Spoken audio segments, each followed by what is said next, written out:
पश्चिम Bengal OBC आरक्षण मामले पर उत्तर प्रदेश की सियासत गर्म है। जब से इस पर कलकत्ता हाई कोर्ट का फैसला आया है, तभी से नेताओं के लच्छेदार बयानों की बौछार हो रही है। इंडिया और एनडीए गठबंधन नेताओं के बीच इस पर वार पलटवार जारी है और चुनाव के बीच लाभ लेने के लिए सियासी दलों द्वारा आरक्षण पर एक दूसरे के खिलाफ जुबानी राग छेड़ा जा रहा है। आइए सुनते हैं बंगाल के आरक्षण मुद्दे पर किसने क्या बोला। भारतीय जनता पार्टी के पास प्रधानमंत्री नरेंद्र मोदी जी के नेतृत्व में हिंदू मुस्लिम करने के अलावा कुछ बचा ही नहीं है। किसी तरीके से लोगों को बांटो। अब वो ओबीसी को भी बांट रहे हैं। अरे भाई, हिंदू बढ़ई हो या मुसलमान बढ़ई हो, हिंदू नाई हो या मुसलमान नाई हो, ये कहां से ये ओबीसी है दोनों। असंवैधानिक कृत्य पर माननीय उच्च न्यायालय कोलकाता ने टीएमसी गवर्नमेंट के फैसले को पलटा है और एक जोरदार तमाचा मारा है। यह कार्य असंवैधानिक था और इसको अनुमति नहीं दी जा सकती है। सच्चर कमेटी की रिपोर्ट है कि इस पर हिंदुस्तान का मुसलमान दलितों से भी ज्यादा बदतर है और आपको भी मालूम है, जमीनी हकीकत भी यही है। अगर 4% रिजर्वेशन किसी ने करा है, किसी सरकार ने करा है, तो इतनी तकलीफ मोदी जी को क्यों हो रही है? क्या देश का मुसलमान इस देश का नागरिक नहीं है? क्या उसने अपना खून देकर इस देश को आजाद नहीं कराया था? आपको बता दें कि पश्चिम बंगाल की कुछ मुस्लिम जातियां ओबीसी में शामिल की गई थीं।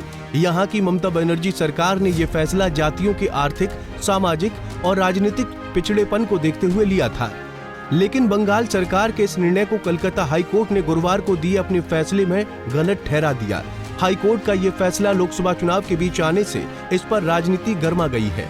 फैसले की टाइमलाइन पर भी सवाल उठ रहा है। ये किसी हाई कोर्ट के किसी जज ने, ऐसे जजमेंट्स आते रहते हैं। मणिपुर अभी तक जल रहा है, इतने दिन इसीलिए जला।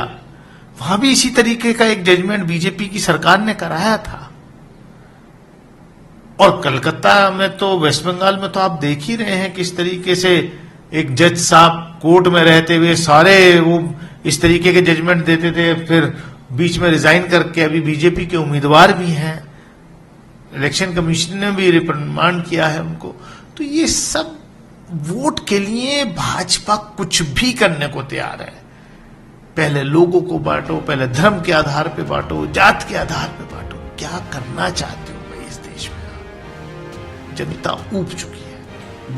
बीजेपी कलकत्ता हाई कोर्ट के इस फैसले को चुनाव के लिहाज से लपकने का काम करती दिख रही है। इसलिए ही यूपी के मुख्यमंत्री योगी आदित्यनाथ का बयान भी इस मामले पर सामने आया, जिसमें योगी ने ओबीसी का हक हड़प कर मुस्लिमों को देने का आरोप बंगाल की ममता सरकार पर लगाया है। योगी ने कहा कि तुष्टीकरण की राजनीति करके इंडिया गठबंधन के दल बंटवारे की नींव देश में डालना चाहते हैं।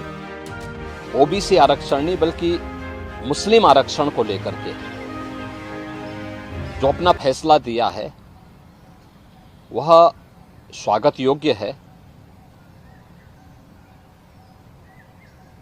भारत का संविधान धर्म के आधार पर आरक्षण की अनुमति नहीं देता।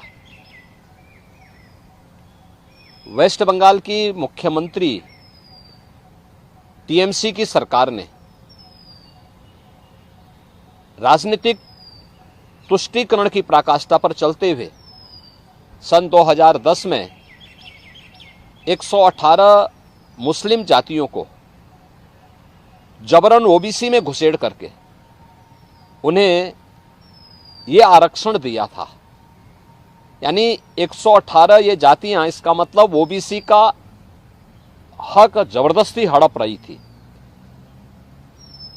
और इसी असंवैधानिक कृत्य पर अगर कलकत्ता हाई कोर्ट के इस फैसले को देखें तो ये पश्चिम बंगाल की ममता सरकार के उस फैसले के खिलाफ है जो वर्ष 2010 में सरकार की ओर से लिया गया था, जिसमें ओबीसी के तहत मुस्लिमों को 77 श्रेणियों में आरक्षण दिया गया था। लेकिन अपने इस फैसले में हाई कोर्ट ने मुस्लिमों को जारी सभी ओबीसी प्रमाण पत्र रद्द कर दिए हैं। हाई कोर्ट ने फैसले में अप्रैल 2010 से सितंबर 2010 तक ओबीसी के तहत मुस्लिमों का 77 श्रेणियों का आरक्षण समाप्त कर दिया। वहीं साल 2012 के कानून के तहत मुस्लिम के लिए बनाई गई 37 श्रेणियों को भी हाई कोर्ट ने निरस्त किया है। दरअसल कलकत्ता हाई कोर्ट के फैसले पर यूपी में सियासी तापमान बढ़ने की बड़ी वजह बाकी बचे चुनाव के 2 चरण हैं, जिनमें यूपी की 27 लोकसभा सीटों पर मतदान होना है। छठे चरण में जहां 25 मई को 14 सीटों पर वोटिंग है, वहीं अंतिम चरण में 1 जून को 13 सीटों पर मतदान होगा। इसके लिए ही सियासी दल राज्य के तापमान में और गर्मी बढ़ा रहे हैं। बीजेपी इस मुद्दे को हवा देकर पूर्वांचल के रण को फतेह करने की पुरजोर कोशिश करती दिख रही है। इसकी वजह यहाँ पर ओबीसी जातियों का बहुतायत में वोट है। Bureau report, Punjab Kesari TV. हमसे जुड़े रहने के लिए हमारे YouTube चैनल को सब्सक्राइब करें और नई वीडियो की नोटिफिकेशन के लिए बेल आइकॉन को दबाएं।